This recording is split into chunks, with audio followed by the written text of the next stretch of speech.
السلام علیکم ورحمۃ اللہ وبرکاتہ۔ ساتھیوں، پچھلی ویڈیو میں آیت الکرسی سونے کی دعا اور جاگنے کی دعا پڑھی تھی۔ آج بیت الخلاء میں داخل ہونے کی دعا پڑھیں گے۔ ویڈیو اچھی ہے، مکمل دیکھیں۔ جہاں ضرورت میں داخل ہوتے وقت یہ دعا پڑھی جائے: بسم اللہ اللہم انی اعوذ بک من الخبث والخبائث۔ تو یہ عجیب سے خیال آتے ہیں، اسی لیے اس خیال سے معافی مانگنے کے لیے ترجمہ بھی لکھا ہے، پڑھ سکتے ہو۔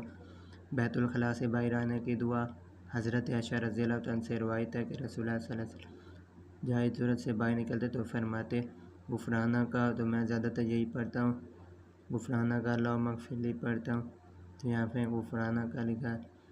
دوسری دعا حضرت انس رضی اللہ عنہ سے روایت ہے کہ نبی صلی اللہ علیہ وسلم جہاں ضرورت سے باہر تشریف لاتے تو یہ دعا پڑھتے: الحمدللہ الذی اذھب عنی الاذی وعافانی۔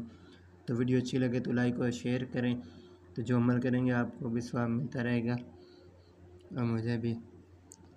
تو آج کی ویڈیو میں اتنا ہی۔ زندگی رہی تو کل یہ وضو کی فضیلت کی دعا پڑھیں گے۔ تو اپنے ساتھیات سے بے کو اجازت دیں۔ اللہ حافظ۔